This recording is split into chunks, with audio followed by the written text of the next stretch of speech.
नमस्कार, स्वागत है आप सभी का हमारे इस बुलेटिन में। आपके साथ मैं अंजलि झा। बुलेटिन की शुरुआत करते हैं खबरों से। बड़ी खबर के साथ शुरुआत करते हैं 16वें वित्त आयोग की अहम बैठक। वित्त आयोग अध्यक्ष डॉक्टर पनगडिया ने ली बैठक। सीएम योगी आदित्यनाथ भी बैठक में शामिल हुए हैं। बड़ी खबर आपको बता रहे, जहाँ पर विभागों के एसीएस प्रमुख सचिव भी मौजूद रहे। तो एक बड़ी बैठक का आयोजन किया गया था। वित्त आयोग अध्यक्ष इसके अध्यक्षता करते हुए नजर आए सीएम योगी आदित्यनाथ भी इस बैठक में शामिल हुए थे। 16वें वित्त आयोग की एक अहम बैठक हुई, जिसमें विभागों के एसीएस प्रमुख सचिव भी मौजूद रहे। तो 16वें वित्त आयोग की एक अहम बैठक हुई है, जिसमें सभी लोग मौजूद रहे थे और साथ ही साथ सीएम योगी आदित्यनाथ भी मौजूद रहे। विभागों के जो एसीएस थे वो इस दौरान मौजूद नजर आए। तो 16वें वित्त आयोग की एक बड़ी बैठक का आयोजन आज किया गया था लखनऊ में। इस बैठक में सीएम योगी आदित्यनाथ नजर आए और साथ ही साथ तमाम मुद्दों पर इसमें चर्चा किया गया और साथ ही साथ उत्तर प्रदेश के जो बजट है उसमें भी वृद्धि की बात कही गई है। तमाम ऐसे बातें थी जो सामने आ रही थी और इस बैठक का आयोजन करते हुए नजर आए थे, जिसके बाद तमाम जो फैसले थे वो इस बैठक में दिए गए। अरविंद पनगडिया की अध्यक्षता में इस बैठक का आयोजन किया जा रहा था। बैठक में डॉक्टर अरविंद पनगडिया लखनऊ में शामिल हुए थे। हमारे साथ बीजेपी के नेता अश्वनी शाही जुड़ चुके हैं। अश्वनी जी, पहले तो आपका स्वागत है। सर, मैं आपसे जानना चाहूंगी, जो इस बड़ी बैठक का आयोजन किया गया था 16वें वित्त विभाग का, क्या कुछ इसमें इस बड़े बैठक में क्या कुछ जानकारी निकलकर सामने आई है? देखिए, ये उत्तर प्रदेश जो है एक प्रगतिशील प्रदेश है। उत्तर प्रदेश एक प्रगतिशील प्रदेश है। इस वजह से जो है इस बैठक के बड़े मायने हैं और ये मायने जो है आपको दूरगामी परिणाम देने वाले हैं। इसलिए स्पष्ट रूप से देखिए, उत्तर प्रदेश का टैक्स कलेक्शन शानदार कलेक्शन हो रहा है। उत्तर प्रदेश में रूरल के लिए और अर्बन के लिए जो हर जगह के प्रोजेक्ट हैं। उत्तर प्रदेश इस समय जो है पूरे भारत की दूसरी अर्थव्यवस्था है उत्तर प्रदेश। तो ये इस बैठक के बहुत मायने हैं और जो अरविंद पनगडिया जी जो है ने अच्छे बयान भी दिए हैं यहाँ के लिए कि उत्तर प्रदेश के कामों की सराहना की है उन्होंने कि प्रगति के लगेंगे पंख। ये सबसे बड़ी बात है। एक लाइन बहुत कुछ कहता है जी। मैं आपसे ये भी जानना चाहूंगी सर, ये कहा जा रहा था उत्तर प्रदेश में इसमें बजट बढ़ाने की भी बात हुई थी, क्या उसको लेकर के कोई मंजूरी मिली है? क्योंकि अगर आप ही की सरकार है और लगातार हम ये भी देख रहे हैं कि उत्तर प्रदेश में सीएम योगी आदित्यनाथ तमाम विकास कार्य करते हुए नजर आ रहे हैं। यूपी ने 50% शेयर की मांग की है। देखिए, पढ़ना और वो तो बाकी चीजें सरकारी चीजें वो चलती रहेंगी, लेकिन उत्तर प्रदेश ने जो है अपना जो मांग करने की मांग किया है, क्योंकि हमने यही एक बीमारू प्रदेश को उत्तम प्रदेश बनाने की तरफ हम अग्रसर करके ले जा रहे हैं।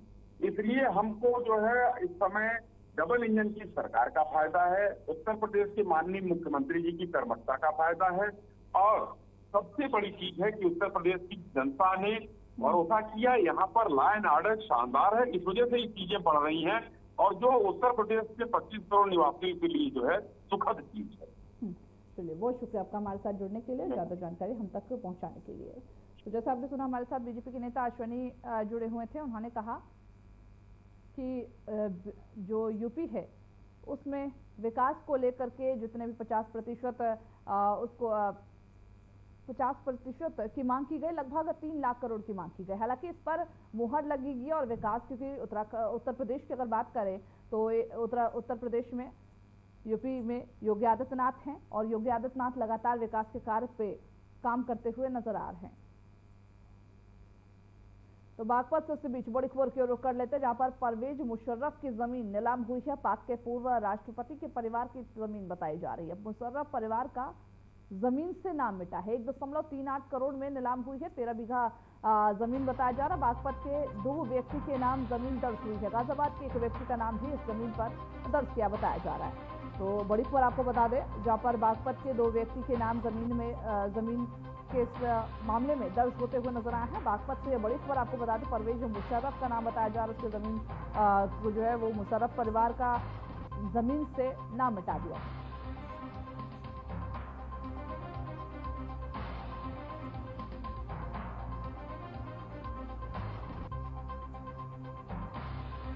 ग्राम संग्राम कोताना में नूरू पुत्र अलादिया के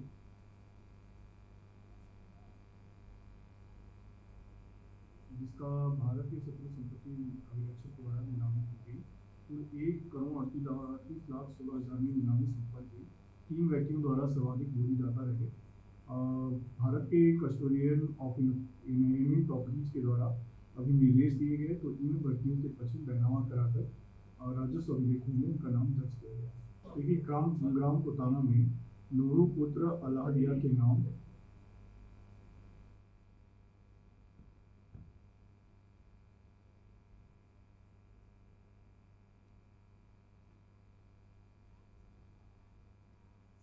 वो इलाहाबाद के भदोही से समाजवादी पार्टी के विधायक जाहिद बेग को इलाहाबाद हाई कोर्ट से बड़ी राहत मिली है। कोर्ट ने नाबालिग नौकरानी की आत्महत्या मामले में उसकी जमानत याचिका मंजूर कर ली है। यह फैसला जस्टिस संजय कुमार सिंह की सिंगल बेंच ने सुनाया है। जाहिद बेग इस मामले में नैनी सेंट्रल जेल में बंद थे। वही कोर्ट के इस फैसले से उन्हें अस्थायी राहत मिली है। हालांकि केस की सुनवाई जारी रहेगी।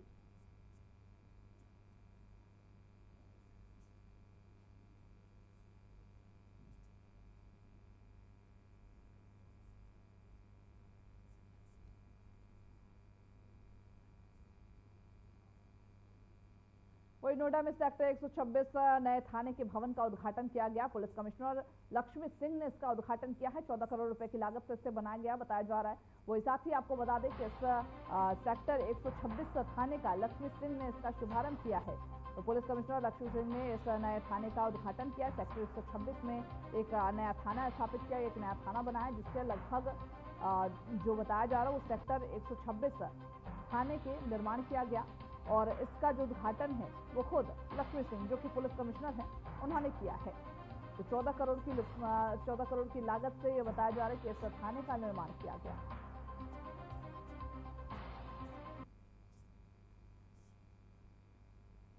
तो नोएडा 126 में पुलिस कमिश्नर लक्ष्मी सिंह ने उद्घाटन किया है नए थाने का, जिसकी लागत लगभग 14 करोड़ रुपए की बताई जा रही। 14 करोड़ रुपए से ये जो नया थाना है सेक्टर 126 का, उसका निर्माण कराया गया था।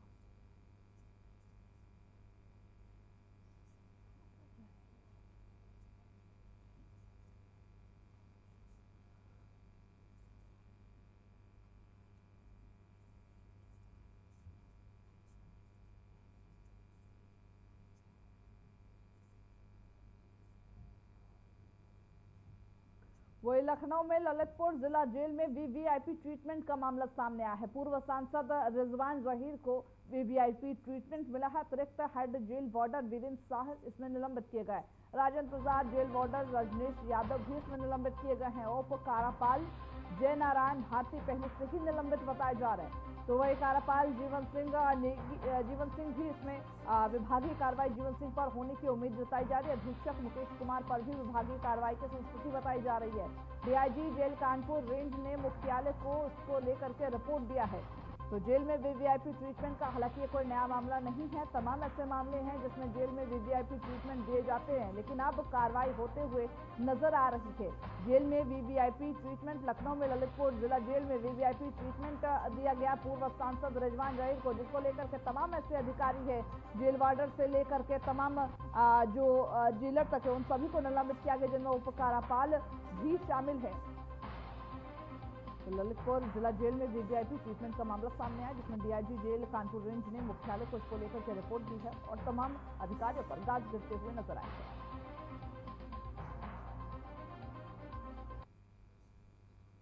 खबर मेरठ से है, जहां पर पुलिस की वार्षिक तैराकी और क्रॉस कंट्री प्रतियोगिता हुई है। इसमें एसआई सत्येंद्र, एसआई नवीन, हेड कांस्टेबल विनोद और साथ ही मनोज, गिरीश और प्रदीप ने दमदार प्रदर्शन करते हुए पहला स्थान हासिल किया। वही महिला टीम की संगीता, मीना, कामिनी, सरिता और सीमा ने दूसरा स्थान पाकर उत्कृष्ट प्रदर्शन किया। एडीजी मेरठ जोन जो भानु भास्कर, उन्होंने सभी विजेताओं को बधाई दी है और उनके उज्जवल भविष्य की कामना की है।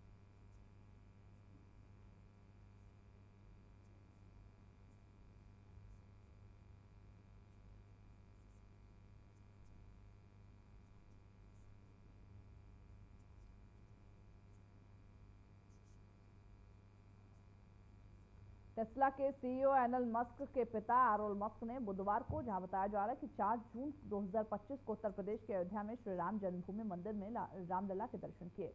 उनके साथ उनकी बेटी एलेक्जेंड्रा मस्क भी मौजूद रहीं। वह इस यात्रा के दौरान उन्होंने हनुमानगढ़ी मंदिर में भी पूजा अर्चना की।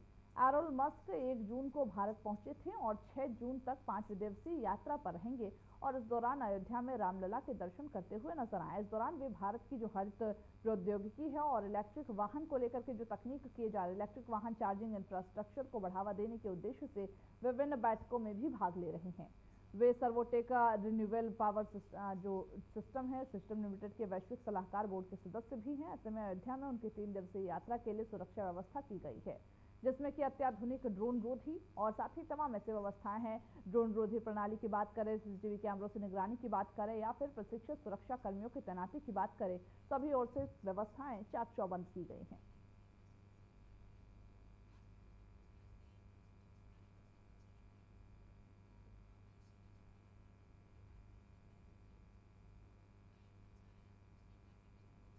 India is a wonderful place. It's a really wonderful place, and as many people as possible should come to India.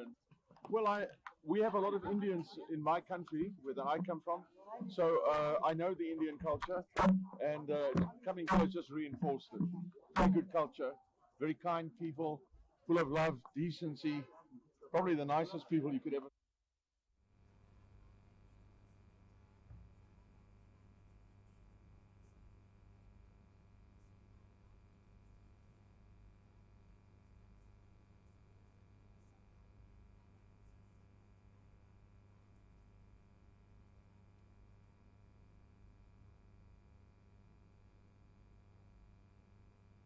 वही मैनपुरी में पीडब्ल्यूडी विभाग का अतिक्रमण हटाओ अभियान चलाया गया। सड़क पर अवैध कब्जा कर रहे लोगों पर कार्रवाई की गई है। अवैध रूप से अतिक्रमण को पीडब्ल्यूडी ने हटाया है।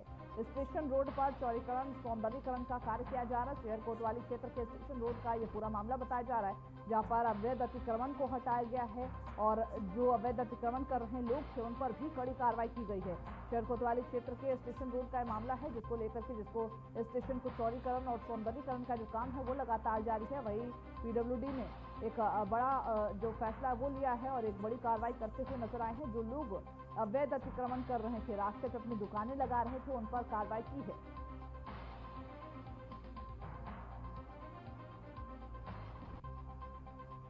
तो सड़क पर अवैध कब्जा कर रहे लोगों पर ये बड़ी कार्रवाई की गई। अवैध रूप से अतिक्रमण को पीडब्ल्यूडी ने हटाया है।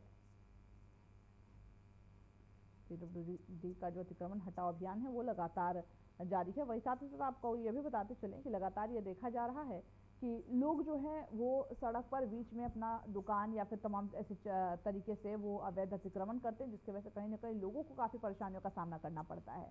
और इसी के मद्देनजर एक बड़ी कार्रवाई की गई है पीडब्ल्यूडी विभाग की ओर से मैनपुरी में, जिसमें अवैध कब्जे को हटाया गया है।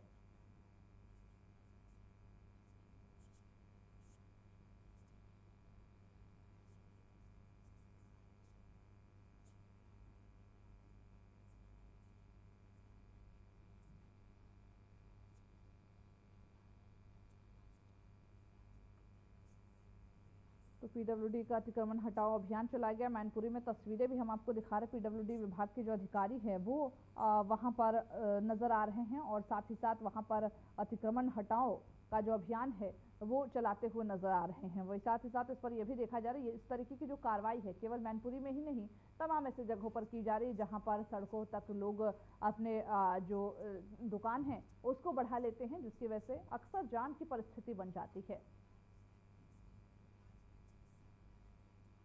वही अलीगढ़ एलाना मीट फैक्ट्री पर प्रशासन का छापा पड़ा है। फैक्ट्री पर डीएम एसएसपी प्रशासन का छापा पड़ा है।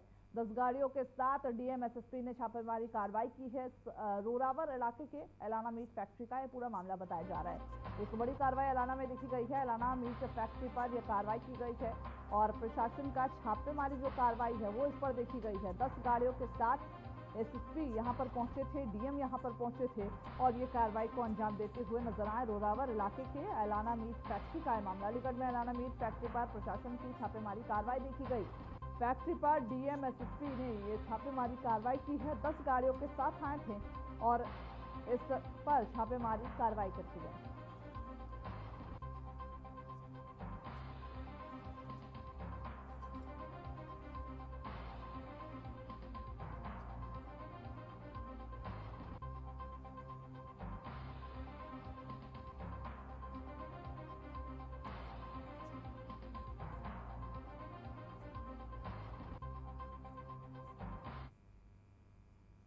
वही गंगा दशहरा के आयोजन को लेकर यातायात पुलिस ने शहर के विभिन्न रूटों में 2 दिवसीय बदलाव किया है। साथ ही साथ पार्किंग व्यवस्था पर भी ये बदलाव लागू किए गए। वही एसीपी जो यातायात हैं वो कुलदीप सिंह ने लोगों से इन रूटों पर अपने वाहन को ले जाने से बचने की अपील की है। यातायात पुलिस के मुताबिक बुधवार और गुरुवार को जो भोर में 4 बजे से लेकर के रात के 8 बजे तक नो एंट्री और रूट डायवर्जन लागू कर दी गई है। नो एंट्री के दौरान शहर में भारी वाहनों पर पूरी तरीके से रोक लगाई गई है। बसों की पार्किंग हर्षवर्धन की तरफ से प्लाट संख्या 17 में किया जाएगा, तो वही 4 पहिया वाहन जो हैं उनको परेड ग्राउंड में लाल सड़क पर और त्रिवेणी रोड के मध्य में पार्क किया गया है।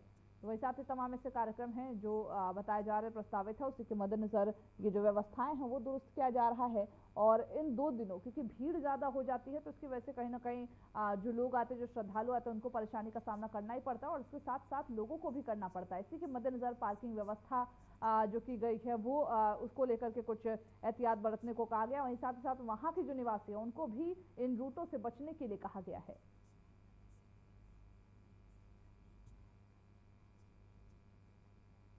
तो शहर के जो विभिन्न रूट हैं उनको डाइवर्ट किए गए हैं।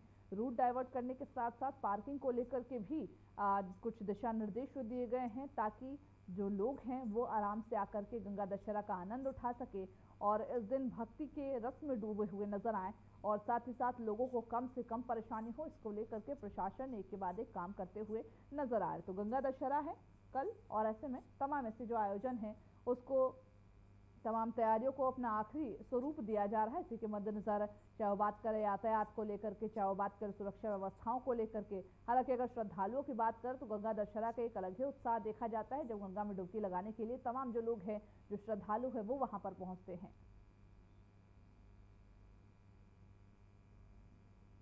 वही नोएडा में पिछले दिन एक तेज रफ्तार थार ने एक लहूलुहान युवक को टक्कर मारी थी और उसे कुचलने की कोशिश की थी, जिसका संज्ञान लेते हुए नोएडा पुलिस ने घटना में प्रयुक्त थार गाड़ी को बरामद